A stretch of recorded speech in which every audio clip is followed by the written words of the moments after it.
Muy buenas noches con todos ustedes, doctores que nos acompañan en la mesa, doctor Chan, doctor Valareso, mi estimado amigo Enrique Barsi. Bueno, después de la disertación de mi estimado amigo Valareso, creo que yo voy a ser bastante escueto. Para empezar, nos estamos congelando con Quique, el frío de Tacna nos ha afectado un poco, pero sin mayor apremio intentaré, maestro Gastón Fernández, acaba de entrar, intentaré gozar algunas ideas en este corto tiempo. Bueno, les quiero comentar que la presente disertación está cumpliendo 17 años. ¿Qué significa esto? No es mi edad, ¿no? Sino que allá por 1996, un estudiante de la Universidad Católica del último año presentó una ponencia para el Congreso Nacional de Derecho a llevarse a cabo en Trujillo. Fue la primera ponencia que este señor dio como estudiante, pero al final no pudo concursar porque el Congreso lamentablemente se derivó hacia el mes de agosto y en el mes de agosto tenía la condición de egresado y por tanto no podía concursar en el concurso de estudiantes de Derecho. Hubo una deferencia especial y a este profesor, así como también a José Juan Aro, que en ese momento me acompañaba, nos permitieron disertar sobre los temas a los cuales nos habíamos preparado. Me acuerdo que José Juan habló sobre reestructuración patrimonial de la persona natural. Y este profesor se atrevió a hablar de los efectos prolegómenos de la condición suspensiva del negocio jurídico. Traigo a colación ello porque fue mi primera experiencia en hablar ante un público tan numeroso como los que estoy viendo en este momento. Y en segundo lugar, porque fue una bonita anécdota. En tanto estaba en la mesa toda la plana de profesores de la Universidad Nacional de Trujillo, y especialmente los que editaban acto jurídico. Y yo venía, joven aún, la mitad de peso del que tengo en este momento, a hablarles del negocio jurídico y de los efectos prolegómenos, y con el ímpetu de ese momento sostener que el acto jurídico no tenía ninguna utilidad. Creo que me cortaron la ponencia. No recuerdo. Pero ahí está, un timbre sonó igualito. Todo se está repitiendo idéntico. Y al final, bueno, terminé mi ponencia. Es que me había emocionado en ese entonces, 1996, con un libro que había encontrado en la biblioteca de la Universidad Católica. Yo era asiduo visitante, prácticamente vivía en la biblioteca, y vi un libro que me los ponían ahí para simplemente enseñar a todo el alumnado, maestro, para enseñar a todo el alumnado que existía. Y yo me atreví a decirle a la referencista de Derecho, sáquemelo de ahí porque quiero leerlo. Fue el libro de Bigliassi, Natoli, Busnelli, Breccia, Hechos y Actos Jurídicos. Y entonces lo puse a leer, me puse a leer el libro y encontré sobre el tema de efectos prolegómenos. Dije, no, eso me encantó, me gustó, lo voy a hacer. No, entonces, básicamente esa es la historia detrás de esta conferencia, que espero cantarle su cumpleaños 17, el próximo año su mayoría de edad en este momento. Bien, miren, al ingresar al auditorio, saludando a los señores de la mesa, le indiqué a uno de los organizadores que me dé las listas de asistentes a este evento. ¿Con qué propósito?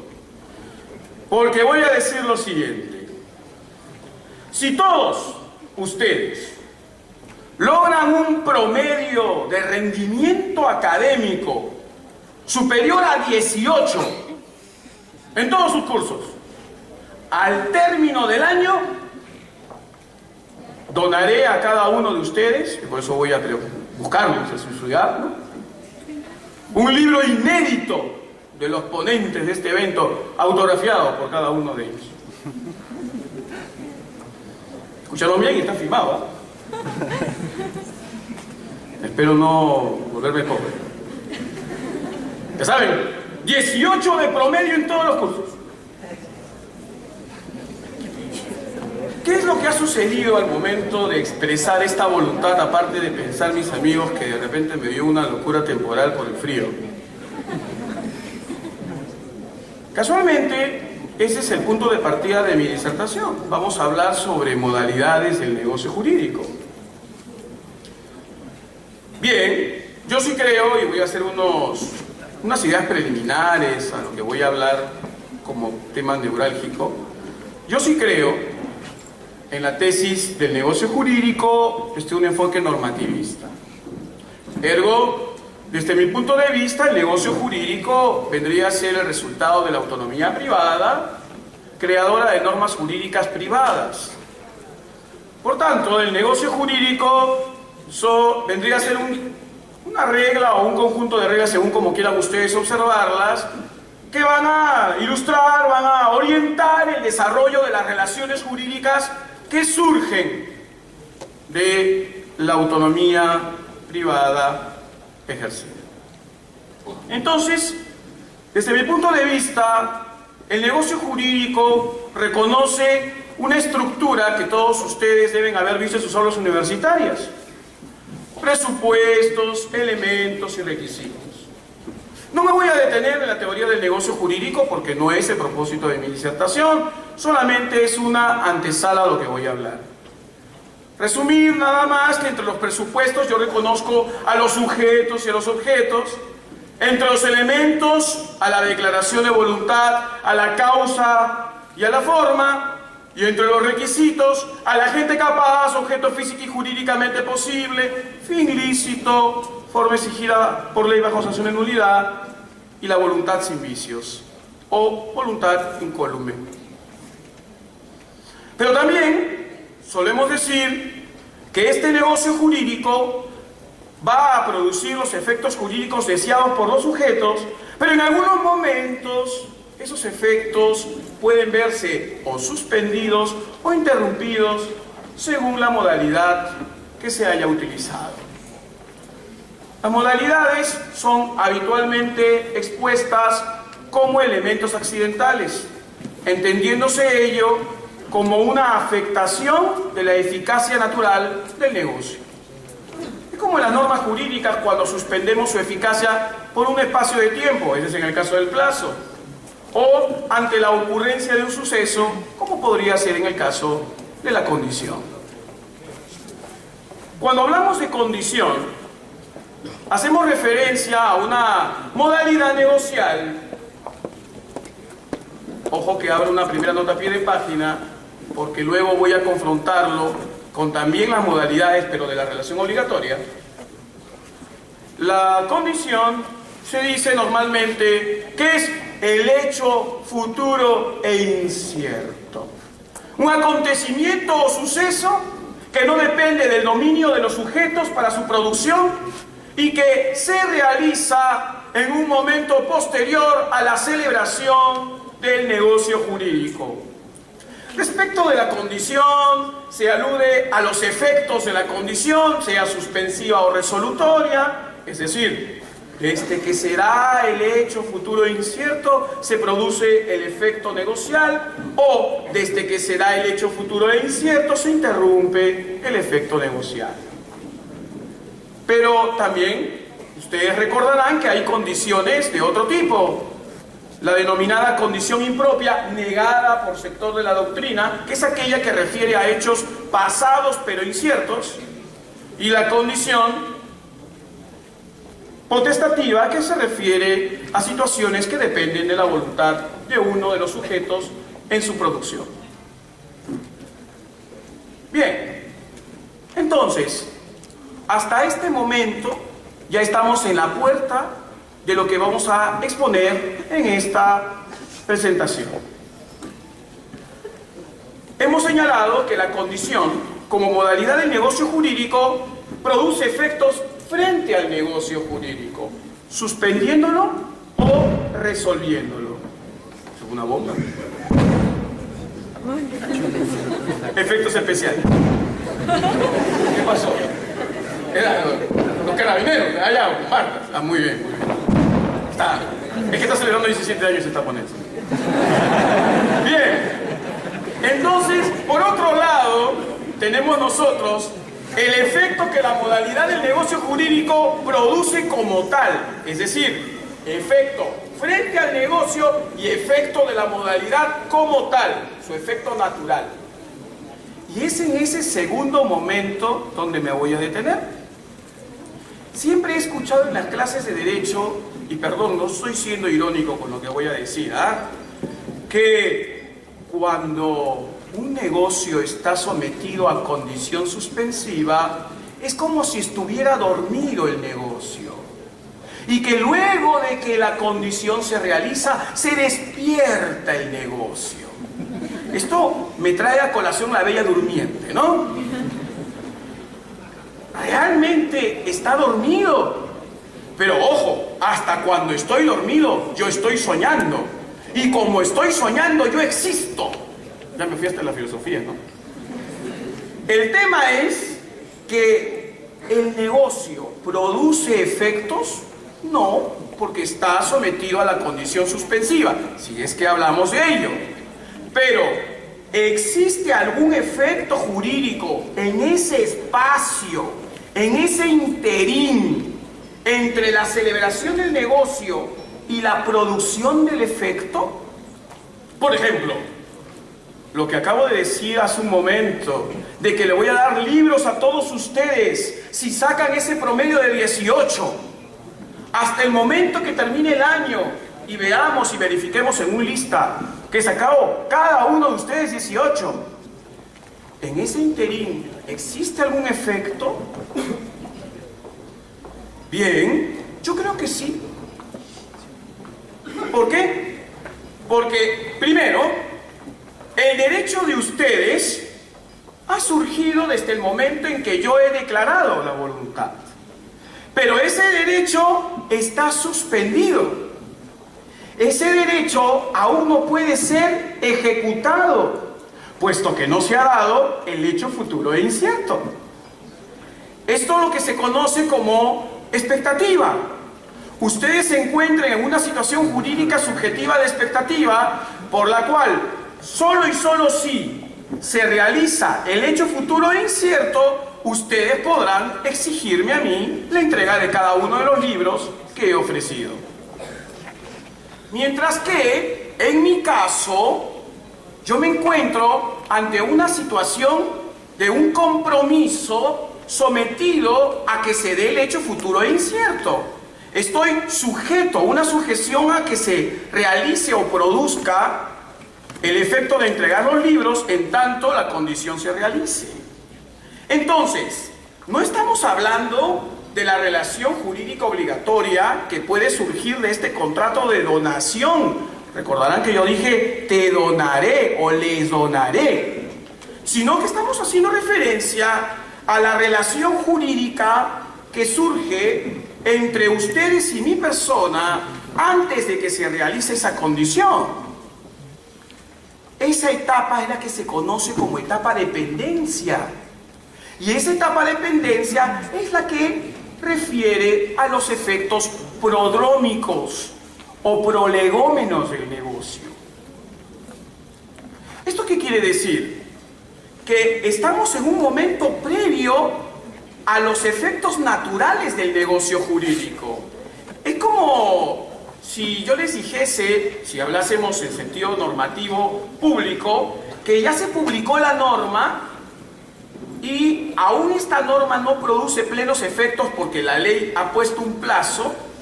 Vamos a ponerle plazo para que entiendan la idea nada más. Yo sé que estoy hablando de condición. Y en ese interín yo como Estado hago una serie de cambios con el propósito de que cuando la ley se aplique, ustedes no se vean beneficiados. Evidentemente yo debo ser respetuoso del status quo. Debo estar respetando el momento de pendencia. En virtud de ese momento de pendencia, decía, ustedes tienen una legítima expectativa y quien le habla está sujeto a lo que pueda ocurrir. Entonces, primera aseveración preliminar a lo que estoy diciendo. Existe un interés tutelado en la etapa de pendencia en la denominada relación prodrómica? La respuesta es sí. Existe un interés tutelado y ese interés está sustentado en la expectativa y la ley le confiere al titular del interés la potestad, subráyese, de ejercer actos conservatorios. Entonces, el titular de la expectativa puede conservar el status quo. Ojo, voy a describir con mayor propiedad en qué consiste ese status quo.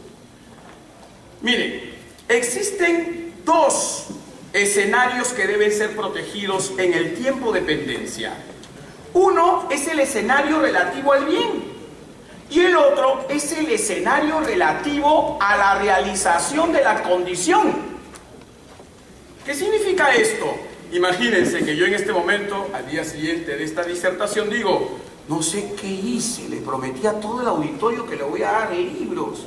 Si es que sacan promedio 18 y los veo con rostros de estudiosos. Y mando a quemar todos los libros. Destruyo todos los libros. Y cuando vienen a reclamarme posteriormente, ¿no hay libros? ¿No hay libros? ¿Qué voy a darles? No hay libros. Estoy afectando el status quo, estoy afectando el escenario relativo al bien. El otro escenario es el relativo a la condición propiamente dicha. Hablo con todos los profesores de sus universidades, a quienes conozco por las conferencias, y digo, no le vayas a poner más de 18 a tu alumno. ¿Por qué? Tú nada más pones 15, 17, nunca 18. Es decir, hago todo lo posible para que nadie obtenga la nota de 18 de promedio en sus cursos, para de esa manera yo no entregar ningún libro. Cuando ustedes me vean al fin de año, yo les digo, a ver, muéstrenme sus notas. ¿Tienen 18? No, no tenemos 18. Ya ven, no hay libro. Pero claro está que nadie de ustedes conoce o nadie es consciente de que yo ya hablé con todos sus profesores para que nadie le ponga 18. Entonces, en ese segundo supuesto, estoy afectando el status quo relativo al escenario de la realización de la condición. Por ende, ustedes tendrían la posibilidad, según el Código Civil incluso peruano, de realizar actos conservatorios relativos a la protección de ese interés expectaticio. Yo me preguntaría, ¿y es un derecho o es una carga? Puesto que algunos podrían decir, no, si yo no realizo los actos conservatorios, me voy a perjudicar en el hipotético caso que se dé la condición. Por tanto, es una suerte de carga. Como yo soy el titular del derecho y no me preocupé en cautelar o cuidar el bien, me perjudico. Es como aquel que contrata una obra, una construcción, y no va a fiscalizar la obra. Si es que esta está en estado ruinoso, ¿por qué no fuiste? Tú tenías la carga de observar, fiscalizar la situación.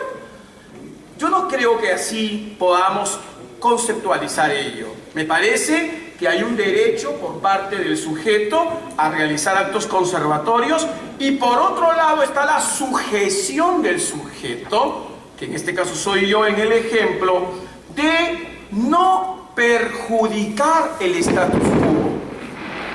No perjudicar ese escenario de bien, relativo al bien y relativo al hecho de la condición. Esto del sonido me hace recordar a cuando una vez bajé al aeropuerto de Arequipa. Creo que esto es costumbre en el aeropuerto de Arequipa, y algún amigo dijo, me están recibiendo con salva, ¿no? Y es que creo que está llegando el avión y tienen que hacer volar las palomas porque si no se estrella el avión, ¿no? O es algún tipo de festividad de repente. Bien, ya avanzo en las últimas líneas porque he quedado con Quique especialmente que tengo que terminar temprano, ¿no? Allá. Bien. Entonces, continuando con mi disertación, revisando nuestro querido y amado Código Civil de 1984, yo particularmente respeto el código, pero no soy hincha del código. ¿Ya? El tema es el siguiente. Revisando la regulación relativa a condición, el Código únicamente se preocupa de los actos conservatorios. Eso lo regula, hay que ser sincero, lo regula los temas de los actos conservatorios en el artículo 173. Dice, pendiente de la condición suspensiva, el adquirente puede realizar actos conservatorios. Ojo, no distingue en qué escenario refiere al acto conservatorio. Y luego, en los artículos, en el artículo 176, refiere únicamente al escenario de realización de la condición. Dice, si se impidiese de mala fe el cumplimiento de la condición por parte en cuyo detrimento habría de realizarse, se considera cumplida. Al contrario, se considera no cumplida si se ha llevado a efectos de mala fe por la parte a quien aproveche tal cumplimiento. No dice nada respecto de qué sucede en el escenario 1. O sea, todo se centra en el escenario 2. En otras palabras, en el tema de la condición y su realización. Pero ¿qué pasa respecto del bien? ¿Qué sucede si yo perjudico el bien en la etapa de pendencia? El artículo 1358 del Código Civil Italiano dice que en esta etapa de pendencia rige el principio de la buena fe. ¿Dónde está regulado el principio de la buena fe en el Código peruano? En el artículo 1362. Los contratos deben negociarse, celebrarse y ejecutarse según las reglas de la buena fe y con buena intención de las partes. Bueno, el artículo 1358, que está dentro de la parte relativa a condición, refiere a que rige el principio de la buena fe. Y a partir de ese principio de la buena fe, se han expedido decisiones casatorias en Italia en donde se alude al resarcimiento del daño en el escenario 1 y 2. Es decir, cuando se perjudica el bien y cuando se afecta el escenario de la realización de la condición. Bianca, por ejemplo, en su libro El contrato, refiere a esta experiencia casatoria. Ahora, hay una observación a lo que acabo de decir. Algunos sostienen, ¿de qué sirve pedir un resarcimiento si no es nada seguro de que la condición se realizará? Puede ser que nadie sacó 18. Entonces, ¿por qué tanto aspaviento? ¿Por qué tanto problema? ¿De qué resarcimiento hablamos? Porque la mayoría piensa de que me estoy refiriendo al resarcimiento por el eventual incumplimiento de la relación jurídica obligatoria. Es decir, estoy generando una afectación al interés del sujeto acreedor en tanto no va a recibir el bien ofrecido. Pregunto, señores, ¿acaso la expectativa no merece una tutela por parte del ordenamiento jurídico y eventualmente la violación de la buena fe en esa etapa de pendencia no debería también implicar una sanción resarcitoria ante su frustración o afectación? Desde mi humilde punto de vista, yo creo que sí. Evidentemente pueden haber puntos en debate. Ahora, se podría decir, y si es así, si aseveramos que hay una responsabilidad civil, ¿qué sistema aplicamos? ¿Será inejecución de obligaciones? No, porque aún no hablamos de una obligación nacida y con eficacia plena. ¿Será una responsabilidad extracontractual? Tampoco, porque no estamos dentro del contexto del deber de no causar daño a otro y fuera de los alcances de la autonomía privada. ¿Será una responsabilidad precontractual? Hay un sector que sostiene que sí. ¿Sería una suerte de responsabilidad precontractual? ¿Porque estamos en una etapa de negociaciones? No, porque también estamos en la etapa de la celebración frustrada. Yo considero que podríamos hablar de otra etapa. ¿Cómo podríamos llamarle a esa etapa? Algunos sostienen responsabilidad contractual pura. Es decir, el momento preciso de la celebración del contrato, afectado o alterado en su construcción. En este caso no en su construcción, sino en su eficacia preliminar, porque aún no estamos en la eficacia natural del negocio. La pregunta inmediata que se me podría hacer en estos últimos minutos es, ¿y por qué no he hablado del fraude del negocio jurídico, del artículo 195? Porque desde mi punto de vista es un tema completamente diferente. El artículo 195 refiere a la obligación y por ende al crédito sometido a condición. Creo que es el momento de hacer un distingo entre la modalidad del negocio jurídico y la modalidad de la obligación. El artículo es muy claro, el artículo 195 nos dice a la letra lo siguiente, y me permito leerlo: el acreedor, aunque el crédito esté sujeto a condición o a plazo, no refiere a que el negocio esté condicionado, sino que el crédito está condicionado. Podríamos afirmar nosotros una distinción de la condición para cuando hablamos de la obligación y para cuando hablamos del negocio jurídico, o eliminamos este distingo y unimos todo en una sola regulación de modalidades en general, como teoría general. Yo dije, les donaré los libros si ustedes obtienen 18 en su promedio final.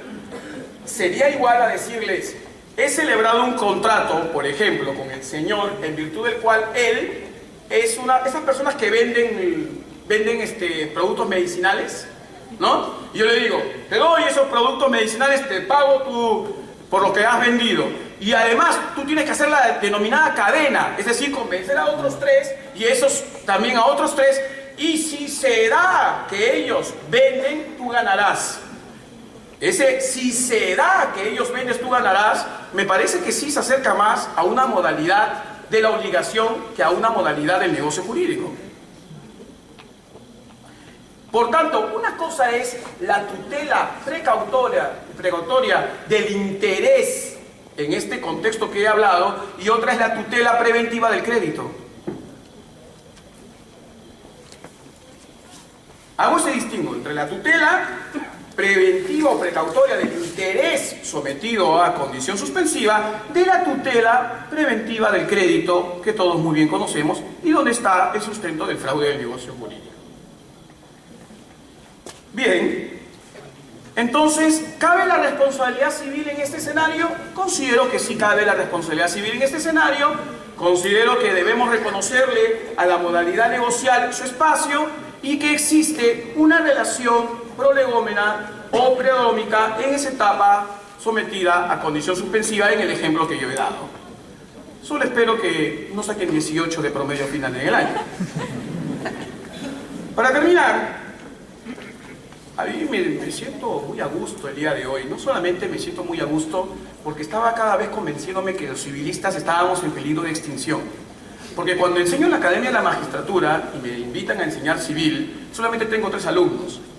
Y todos quieren ser penalistas, jueces, fiscales en lo penal. Casi no hay civilistas, y con estos congresos me convenzo que sí los hay. Y por favor, procréense. No es una invitación a otras cosas. En segundo lugar,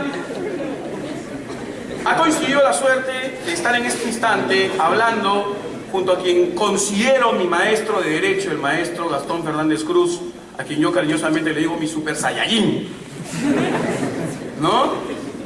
Y el día de hoy recordábamos temprano que gracias a él tuve mi primer viaje. Dijo eso porque casi digo mi primera vez. Tuve mi primer viaje porque él tuvo la gran gesto de cederme su pasaje. Creo que no quería viajar en avioneta. Cuando viajé a Huaraz a dar una conferencia en el año 2002. Y de ahí no he parado de viajar. Y simplemente quiero terminar con algo. Bueno, degustando el gran y nutritivo comida que nos dan en el avión, o sea, galleta y chocolate, estaba leyendo esta revista y debo decir, como les dije hace un momento, o la redundancia, que me siento muy feliz. Y en este artículo dice, yo, el más feliz del mundo. Así se titula el artículo. Simplemente voy a leer lo siguiente.